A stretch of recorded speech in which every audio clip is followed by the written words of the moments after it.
नमस्कार बच्चों। तो आज हम लोग देखने वाले हैं आई रोडो काइनेमेटिक्स का क्वेश्चन नंबर 10। क्वेश्चन नंबर 10 में क्या बोला है बेटा? Two bodies were thrown simultaneously from the same point, one straight up and the other at an angle theta equal to 60 degree to the horizontal. The initial velocity of each body is आपका दे दिया है 25 metre पर second और air drag वगैरह neglect करना है।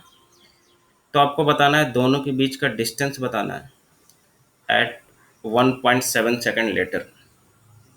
तो देखिए सबसे पहले तो दोनों को थ्रोन किया गया सेम पॉइंट से, तो यहाँ पे मैं सेम पॉइंट से थ्रो करता हूँ। एक को बेटा ऊपर किया गया है और एक को यहाँ से कुछ एंगल पे, जो कि एंगल गिवन है, this angle is given is what 60 degree, and magnitude दोनों का सेम दे दिया है 25 ठीक है। तो ये इतना इन्फॉर्मेशन दिया है एंड टाइम दिया है कितना 1.7 सेकंड बाद। दोनों के बीच का डिस्टेंस बताना है। तो इस क्वेश्चन को एक तो आप रिलेटिव से कर सकते हो, बहुत आसानी से हो जाएगा, है ना। तो एक तो आप रिलेटिव का कंसेप्ट यूज करके बहुत आसानी से कर सकते हो, एंड दूसरा ग्राउंड फ्रेम से भी कर सकते हो, थोड़ा सा लेंदी आएगा, ठीक है। तो सबसे पहले मैं रिलेटिव का कंसेप्ट यूज करके इस क्वेश्चन को करने की कोशिश करता हूँ। रिलेटिव का कंसेप्ट में क्या करते हैं बेटा, किसी फ्रेम ऑफ रेफरेंस मतलब किसी एक को मान लो, है ना, तो उससे क्या हो जाता है, बहुत ही आसान हो जाता है ना रिलेटिव के कंसेप्ट में। तो मैं किसको मान लेता हूँ फ्रेम ऑफ रेफरेंस, मान लेता हूँ 25 को फ्रेम ऑफ रेफरेंस मान लेता हूँ। तो अगर आपने 25 को फ्रेम ऑफ रेफरेंस माना तो ऑब्वियस सी बात है सर, 25 जो है अपना सब कुछ किसे दे देगा, दूसरे को। दूसरे को मतलब दूसरा यहाँ पे कौन सा, ये 25 स्पीड है जिसका, जिसको आपने 60 डिग्री से फेंका था। तो अब इसके पास दो स्पीड आ जाएगा, एक तो आ जाएगा इधर की तरफ 25, है ना, ये आ गया कितना 60, और यहीं पे जो आपने दूसरा जो है, हालांकि ये दोनों सेम जगह लेना चाहिए बट कोइंसाइड ना करे इसलिए मैं इसको थोड़ा साइड ले रहा हूँ, है ना। मतलब ये आपको क्या दिखेगा आप बताइए, ये तो आपको रेस्ट पे दिखेगा क्योंकि इसको आपने क्या बना दिया, ऑब्जर्वर बना दिया। किसी को भी आप ऑब्जर्वर बना दो, कोई फर्क यहाँ पे नहीं पड़ता, है ना। तो तो ये हो गया, बशर्ते कि इसका जो 25 है इसको उल्टा करके ट्रांसफर करना होगा किसे, इसे। उल्टा क्यों करते हैं, तो आप जानते हो कि अगर ये 1 है, ये 2 पार्टिकल है, तो velocity of 2 with respect to 1, क्योंकि 1 को ऑब्जर्वर बनाया तो जिसको ऑब्जर्वर बनाते हैं उसको लास्ट में लिखते हैं ना, एंड 2 इज ऑब्जेक्ट, ठीक है। तो इसको क्या लिखते हो आप, v2 माइनस v1, मतलब 2 की वेलोसिटी जो है 1 के रेस्पेक्ट में, 2 की वेलोसिटी 1 के रेस्पेक्ट में कितना होगा, एक तो v2 तो होगा ही होगा जो कि 25 है, एंड v1 भी होगा बट माइनस में, इसलिए माइनस का मतलब उल्टा लगाते हैं हम लोग, है ना। मतलब सिंपल उल्टा कर दो जो भी है। सिमिलर रिलेटिव कंसेप्ट के लिए भी कंसेप्ट होगा। तो रिलेटिव कंसेप्ट रिलेटिव एक्सेलरेशन का क्या आएगा बेटा कंसेप्ट, तो यहाँ पे ऑब्वियसली आप जानते हो कि यहाँ पे रिलेटिव एक्सेलरेशन जो होगा वो क्या आ जाएगा, जीरो आ जाएगा, क्योंकि ये सिर्फ वेलोसिटी थोड़ी ट्रांसफर करेगा, इसके पास एक्सेलरेशन भी है वो भी ट्रांसफर करेगा, है ना। तो इसके पास एक्सेलरेशन किधर है, तो वर्टिकली डाउनवर्ड, है ना। तो एक्सेलरेशन उल्टा करके ट्रांसफर करेगा किसे, इसे। अब इसका भी जो एक्सेलरेशन था वो एक तो खुद का था नीचे, और एक इसने उल्टा करके, जो भी चीज ट्रांसफर करेगा उल्टा करके, तो उल्टा करके ट्रांसफर कर दिया ये। तो इसके पास जो नेट एक्सेलरेशन आ जाएगा, अब कितना आ जाएगा इसके रेस्पेक्ट में, एक तो ऊपर जी और एक नीचे जी, दोनों cancel out, that is net acceleration क्या आ जाएगा, जीरो।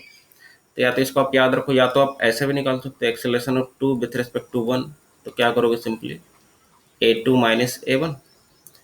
a2 की वैल्यू क्या है बेटा, सिंपल नीचे की तरफ जी ग्राउंड के रेस्पेक्ट में, a1 की वैल्यू नीचे की तरफ जी, दोनों का एक्सेलरेशन तो सेम ही है ना, नीचे की ओर ही, है ना।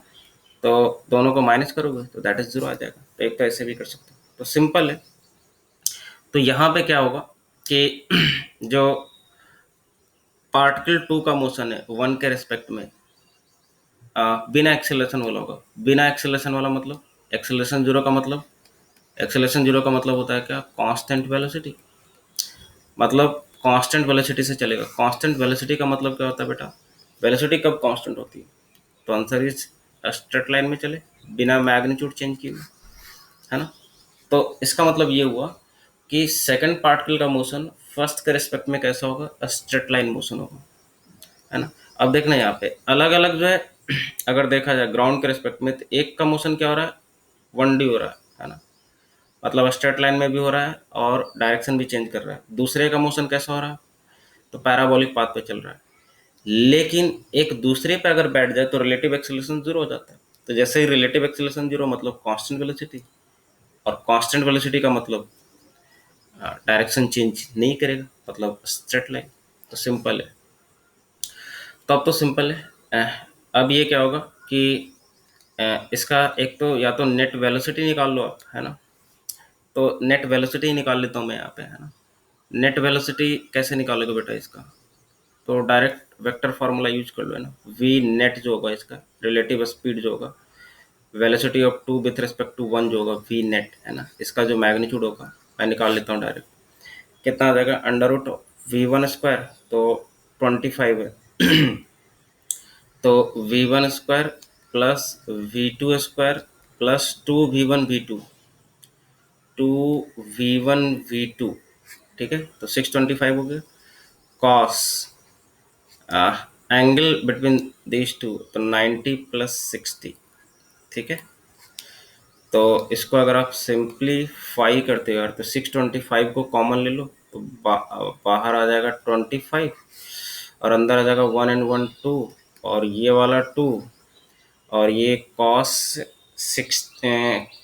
90 प्लस 60 क्या हो जाएगा, minus sine theta. Cos 90 plus theta क्या होता है, minus sine theta. Second quadrant में कॉस नेगेटिव होती है, तो minus sine 60, and sine 60 is what, तो साइन 60 इज √3/2। तो ये आ जाएगा सिंपली 25 अंडर रूट, तो ये √3/2, तो 2 से 2 कैंसिल आउट, तो 2 माइनस 1.73, तो 2 में से 1.73 आप माइनस करोगे तो लगभग कितना आएगा, 0.27, है ना। कैलकुलेटर का हेल्प मैं ले लेता हूँ बेटा, कैलकुलेशन चेक कर लेता हूँ मैं कितना आएगा। तो यहाँ पे 2 माइनस 1.73 का रूट अगर लेता हूँ मैं, तो आता है 0.52, 0.52 इंटू 25, तो ये लगभग 13 के आसपास आ रहा है ना। तो ये मैग्नीट्यूड आ गया 13 के आसपास, ठीक है। तो रिजल्टेंट होगा दोनों का कहीं ना कहीं, और कहाँ पे होगा बेटा, तो आप पैरेललोग्राम ड्रॉ कर सकते हो, है ना, ये दोनों से। तो पैरेललोग्राम कैसे ड्रॉ करोगे, ऐसे, ऐसे, तो ये कहीं ना कहीं होगा, मान लो, है ना, इधर की तरफ, ठीक है।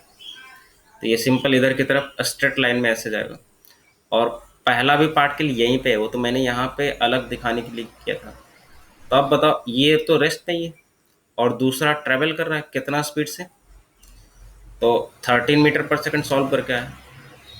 तो अब बताओ दोनों के बीच का अगर डिस्टेंस बताना हो तो कैसे बताओगे, तो ऑब्वियसली यहाँ से आप दोनों के बीच का डिस्टेंस बता सकते हो। सिंपल मल्टीप्लाई कर दो, अगर ये 13 के स्पीड से चल रहा है, वो भी कि कांस्टेंट है, कांस्टेंट स्पीड से, और ये स्ट्रेट लाइन में ट्रेवल करेगा इसके रिस्पेक्ट में, तो टोटल डिस्टेंस जो ट्रेवल करेगा बेटा वो कितना करेगा, S equal to V T, V is 13 and time is 1.7। तो ये कैलकुलेट होकर आ जाएगा 13 इंटू 1.7, तो ये आ जाएगा 22.1। तो डिस्टेंस आ गया 22.1। तो अब बताओ दोनों के बीच का सेपरेशन कितना होगा, तो जितना डिस्टेंस आया उतना ही, क्योंकि ये तो यहीं पे रुका हुआ है एंड दूसरा चला है यहाँ पे, तो दोनों के बीच का जो डिस्टेंस होगा वो लाइन ज्वाइनिंग दिस टू, तो कितना आ जाएगा 22.1 मीटर, ठीक है। तो एक तो ये आ गया रिलेटिव से हम लोग ऐसे कर सकते हैं। सेकेंड इज ग्राउंड के रिस्पेक्ट में अगर आप करोगे तो कैसे करना होगा, तो ग्राउंड के रिस्पेक्ट में आप कैसे करोगे बेटा, यहाँ पे एक तो इसका लोकेशन पता कर लो, 1 पॉइंट, ये 25 से चल रहा है ना, तो 1.7 सेकेंड बाद इसी को रेफरेंस ले लेता हूँ, ठीक है, डिस्प्लेसमेंट के लिए। रेफरेंस का मतलब अगर ये ऊपर जाता है तो डिस्प्लेसमेंट पॉजिटिव, नीचे आता है तो डिस्प्लेसमेंट नेगेटिव, तो पॉइंट लोकेट करने में थोड़ा आसानी होगा। इसका मतलब मैं इसको 0 0 ले रहा हूँ। हाँ, आप ये ऐसे समझ सकते हो। तो आप बताओ 1.7 सेकंड बाद इसकी डिस्प्लेसमेंट कितनी हो जाएगी? तो सिंपल यूज करोगे क्या, y equal to u y into t plus half a y into t square, simple.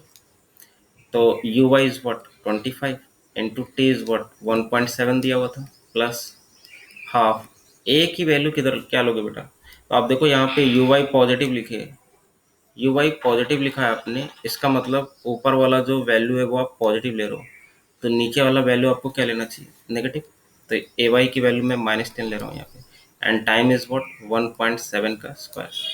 इसको अगर आप सिंप्लीफाई करते हो बेटा, तो मैं चेक कर लेता हूँ कितना आ रहा है। 25 इंटू 1.7 करा तो ये आ गया 42.5, एंड 42.5 में माइनस करूँगा कितना, 1.7 का स्क्वायर इंटू 5 माइनस क्या 42.5 है ना, तो ये आ जाएगा 28.05, है ना। मतलब पूरा कैलकुलेशन करके कितना आ रहा है 28.05, और 28 ले रहा हूँ, ठीक है, और ये आ रहा है प्लस में, है ना।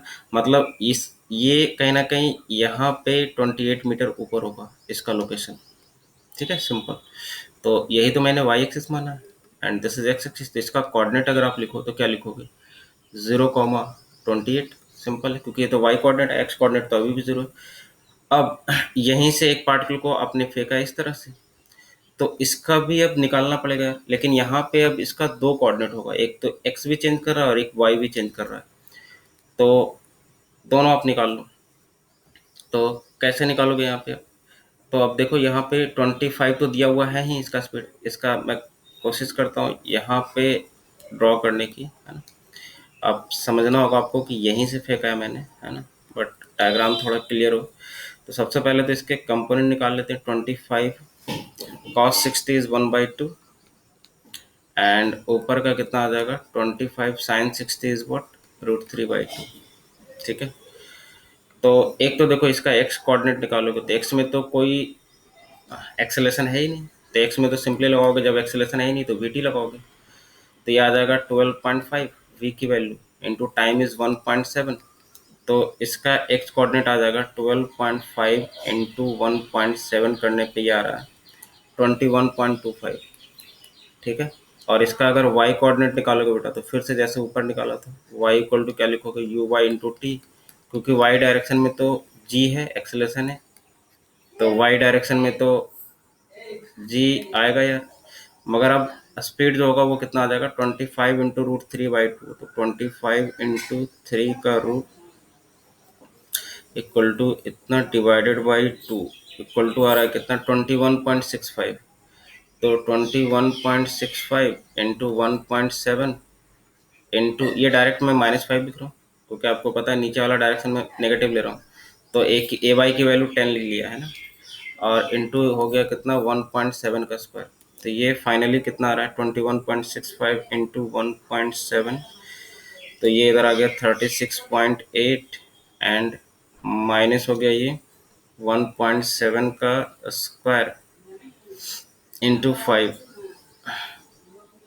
-36.8, ये आ रहा है बेटा 22.35 कैलकुलेशन करने के बाद, टोटल माइनस वगैरह करने के बाद, ठीक है।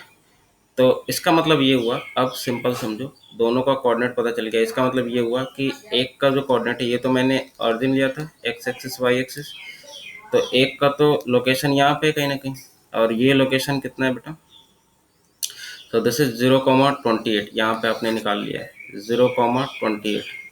तो एक का तो लोकेशन आ गया 0,28, और एक का लोकेशन देखो एक्स कोऑर्डिनेट कितना आया, तो इसका जो एक्स कोऑर्डिनेट आया है वो 22.35 आया है, पॉजिटिव है, मतलब यहाँ पे कहीं ना कहीं पे होगा 22.35, एंड वाई कोऑर्डिनेट इसका जो आया है, सॉरी वाई कोऑर्डिनेट 22.35 आया है, एक्स कोऑर्डिनेट कितना है 21.25, मतलब इसका जो कोऑर्डिनेट आ गया है वो 21.25, एंड कॉमा कितना आ गया 22.35।